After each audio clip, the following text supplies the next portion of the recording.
From the NMSU Department of Journalism and Media Studies in collaboration with KRWG, this is the student-produced News 22, where news matters. Good evening, everyone. I'm Heba Hamedi. And I'm Mikey Tonko. Las Cruces police have a man in custody suspected of killing a man last Wednesday. That's right. Police arrested 41-year-old Saul Camarena at around 2 p.m. last Friday afternoon. Camarena is charged with shooting and killing 36-year-old Justin Griffin. Police and fire departments were checking out a call on Lynch Drive where they found Griffin's body. He'd been shot at least once. Police believe Camarena and Griffin were involved in some type of altercation that led to the shooting. There is no additional information at this time. U.S. Customs and Border Patrol seized 27 pounds of cocaine on Sunday at the border.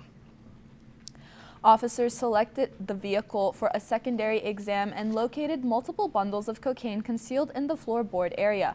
The driver was arrested and turned over to special agents in the Homeland Security Investigations Division, where he will be facing federal charges associated with the failed smuggling. And a woman is dead after she was thrown from a motorcycle. Shortly after midnight on Monday, 23-year-old Nathan Derdugo of Las Cruces was driving a motorcycle in central El Paso with a woman in her early 20s as a passenger. He was allegedly driving the motorcycle at a high rate of speed. He crashed into a barrier where the woman was thrown from the motorcycle. Her name has not yet been released. This is El Paso's 9th traffic-related death of 2025 compared to the 11 at this time last year. The Doña Ana County Sheriff's Office is searching for a 15-year-old girl who's been missing since yesterday. That's right, Mikey. Grace Lindsay Galas was last seen at around 1 a.m. March 3rd off of Burke Road and Picacho Avenue. Grace is 5 feet 1 inches tall, weighs 100 pounds. She has blonde or strawberry-colored hair and blue eyes. She was last seen wearing a pink hoodie. Contact the Doña Ana County Sheriffs at 575-526-0795 if you have any information about her. Well, Heva, it's been a very windy start to March. That's absolutely right. I hate it. Sam, what can you tell us about that? Well, I can tell you you're absolutely right about the crazy winds here in New Mexico. Right now, we're taking a look at the live feed outside of Milton Hall on NMSU campus, where even yesterday we saw a crazy dust storm that made visibility very, very low. Right now, the visibility is improving a little bit, but the air quality is still pretty bad for sensitive groups. Now let's take a little bit of a deeper look into those current conditions. Right now, the skies are windy, but pretty clear otherwise. The temperature at 58 degrees and those winds moving west at 17 miles per hour. The humidity at 22%, the dew point at 19 degrees, and the barometer at 29.87 inches. Today, we had a high of 67 degrees, just a little below that average of 68 degrees today, and a low of 33 for tonight. Back in 2009, we had a whopping high of 82 degrees, and in 1965, a very low of 11 degrees. No need to expect precipitation for today, leaving that yearly rainfall at 0.05 inches. Now back to the desk for more news. Thanks, Samantha. Being a police officer is dangerous work. We are reminded of that every time an officer is killed in the line of duty. Back on February 16th, Las Cruces came together to honor those officers. Here's News 22's Jacqueline Ruiz. Thanks, Heba. The downtown plaza was crowded with people paying their respects. 1,200 runners started the run at City Hall for 3.30 miles. 330 was the badge number of Officer Darian Jarrett, who was killed February 4th, 2021. This race was started to honor Officer Jarrett, then expanded to honor all New Mexico police officers killed in the line of duty. I'm getting back into running, and I thought it was just like a perfect time, and then just with the recent events of everything happening, I just figured it would be a perfect time to, come support the community.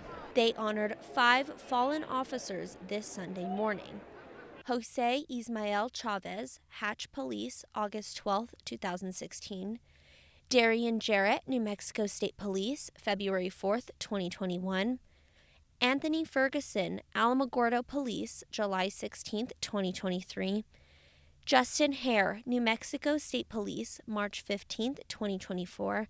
And lastly, Jonah Hernandez, Las Cruces Police, February 11th, 2024. Events like these bring the community of Las Cruces closer together, but for some people, it hits a little closer to home. Officer Hernandez's wife, Yesenia, says this event is making a difference in people's life and bringing people together like he used to.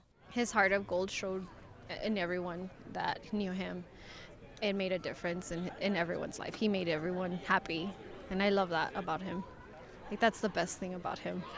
Officer Hernandez showed his heart of gold not only at home with his wife and 2 sons, but at his job too. The chief of the Las Cruces Police Department remembers him as... He was kind of seen as like a father figure to some extent with his cadets.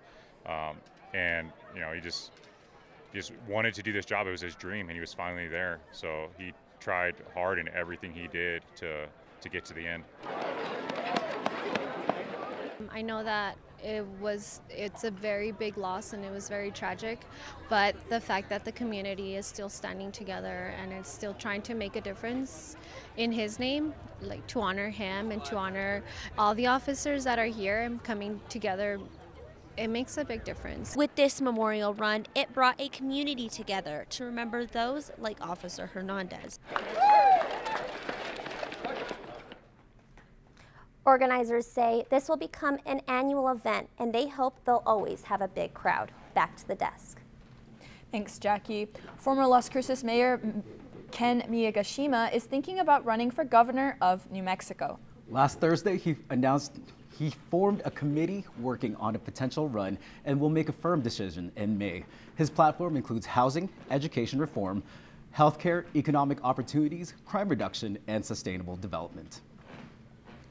The Las Cruces Bulletin reports U.S. Senator Martin Heinrich and Senator Gabe Vasquez want some answers from the Ben Archer Health Center here in Las Cruces. That's right. The health center posted signs in February saying it would not serve people who cannot prove U.S. citizenship. After Senator Heinrich called it illegal, the health center removed the signs but reportedly continued to enforce the new rule. Heinrich and Vasquez also want the New Mexico Attorney General to investigate. They say denying medical care might violate federal and state laws. Stay tuned. Samantha Dates will be back with your national forecast. The first one event marked the end of Black History Month by honoring trailblazers from our community. More on that when News 22 continues.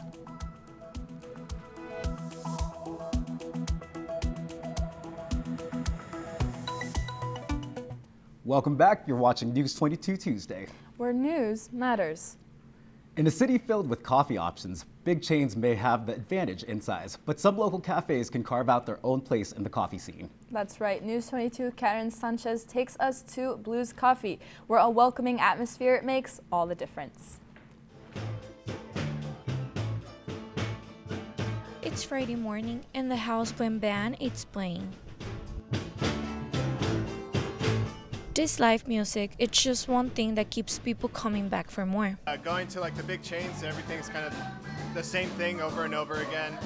This one has like a big atmosphere for like music, musicians, and people that like something different. This live music night showcasing local artists to help create a unique experience that big chains simply can't match. People are walking downtown if they hear music. I've had people like, oh my God, like they can hear a song or whatever, and they're like, we wonder where that came from. So it opened up a really nice avenue for us. But staying independent isn't easy. Between rising costs and brand recognition challenges, small business like this must get creative to compete.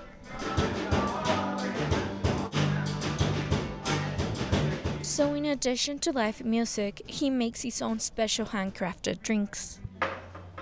That it's really good to support local businesses compared to bigger chains, just because you know that it's coming back to the community and you get to offer something more creative and unique. Frank says his business is picking up after he was closed for 2 months to repair damaged roof. It was a scary time in which he wondered if he would be able to stay in business. But his dreams to make it a community hangout paid off. When he could reopen after the roof repair, his customers came back, and that was music to his ears. Karen Sanchez, News 22. And Sam is next with your national weather forecast. Thanks, Heba. Let's go ahead and take a look at my first national map. First, we're seeing a line of thunderstorms moving eastward across the deep south. We're getting reports of tornadoes, heavy winds, and damages, even in places like Oklahoma City and in North Texas. Now, this is especially bad for a city like New Orleans, where Mardi Gras is supposed to be peaking today, but we're getting reports that people are not letting that stop their festivities. Now, if we'll look at my next map, we're seeing similar damages in Texas, where winds are getting up to 83 miles per hour in Little Elm, Texas. We're getting reports of tornadoes in Irving and reports of 78 miles per hour winds in Dallas. Now, more than 400,000 homes and businesses are out of power in Texas right now, so hopefully these conditions will improve soon.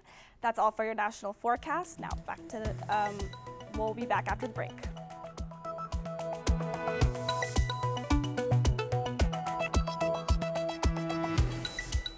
Welcome back. Let's go ahead and take a look at some of these local temperatures. Right now in Farmington, 47 degrees, in Santa Fe, 41, in Albuquerque, 51 degrees, in Ruidoso, 42, in Roswell, 60 degrees, in Las Cruces, 57 degrees right now. Tomorrow in Farmington, 60 degrees. In Santa Fe tomorrow, 42. In Albuquerque, 64 degrees, so warming up a little bit. In Socorro tomorrow, 68. In Las Cruces tomorrow, 70 degrees. And in Deming, 71.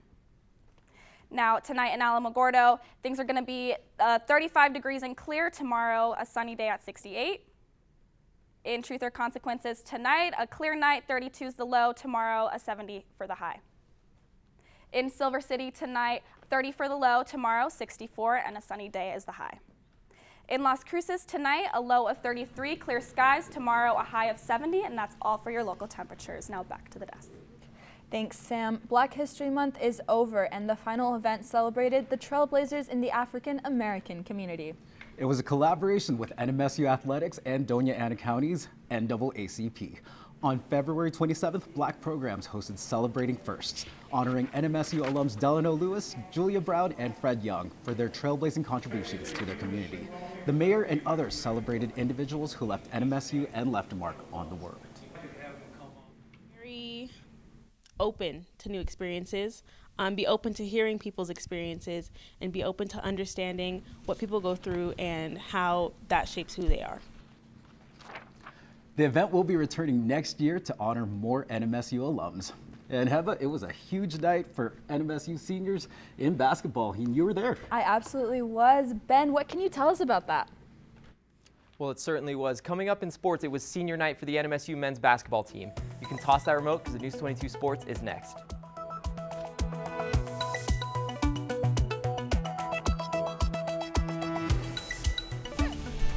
This is KRWG-TV News 22 Sports. For the win! He got it! Welcome back. I'm Ben Schliller, and let's talk sports. Last Saturday, the Aggie men's basketball team played their final home game of the year against Western Kentucky and came away with an impressive W to close out their seniors' career in Las Cruces. The Aggies were a lot more physical than the Hilltoppers, winning the rebound battle 48-25, and they embarrassed them in the post. Peter Filipovich put up a double-double, and that helped secure a 67-45 win. For the seniors, it was their last home win of their college basketball careers. Their final two games are on the road Thursday and Saturday. The seniors weren't the only ones doing a curtain call last Saturday. Longtime Aggie play-by-play commentator Jack Nixon called his final home game. Nixon has called NMSU football and basketball games since 1976 and has seen 17 conference titles, 8 NCAA tournament wins, and 22 NBA and NFL draftees. Nixon is one of only 6 play-by-play announcers who has called over 1,000 Division I basketball games. Unfortunately for the women's team, they weren't able to win their game against WKU. They got boat raced 85-68 in their last road game of the year. Aggies got caught napping, and WKU went on a 19-2 run to start the game, and they fell behind by as much as 26 points. Story of the game can be summed up by the Aggies having a 31-point fourth quarter that did not even make a dent in the final score. WKU's Alexis Mead almost put up a 23-point triple-double as WKU cruised to the win. After getting drubbed against UNM, the NMSU baseball team was hoping their series against the Oakland Grizzlies would be the rebound they needed. It was not. After a solid first 2 wins, the Aggies felt confident, but in Game 3 of the series, the Grizz came alive. On Friday, the Aggies got mercy ruled in the 7th inning, 3-16. And despite a spirited comeback attempt with 3 home runs in Game 4, they fell 8-5. Won't get any easier for the Aggies as they get ready to take on number 14, Texas A&M. New Mexico high school basketball state title bracket came out, and 2 Las Cruces teams made the cut. Nobody was surprised to see Oregon Mountain make it back. The real shock, though, is LCHS sneaking in. After their abysmal start to the season, the Dogs rallied with a dominant in-district performance. They'll take on the number 2 Hobbs Eagles on Friday, hoping to do better than they did in their last games against Hobbs, where they lost by a combined 60 points. That's all for sports tonight. Join us for more sports action tomorrow. Still ahead on News 22, Sam will be back to take a look at your 5-day forecast.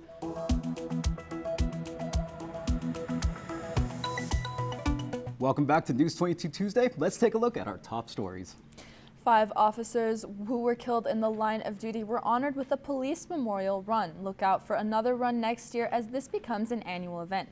And local coffee shop Downtown Blues is back in business after shutting down for a roof repair. Karen Sanchez says that their live music nights create a unique experience for customers.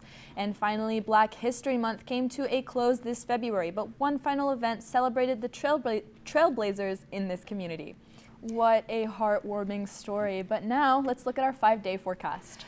Expect some wind the next few days with high temperatures in the mid-70s and the lows in the mid-30s to mid-40s. We're expecting that sun to come back for a lovely day on Sunday. And that's all for your 5-day forecast. I'm Samantha Dates. Thanks, Samantha. And that's all for News 22 Tuesday. Thank you for everyone for joining us tonight. Tune in tomorrow night for more news, but don't go too far because Zaira Sanchez Aguilar is next with Noticias 22 en Español. I'm Heba Hamedi. And I'm Mikey Tonko. Good night.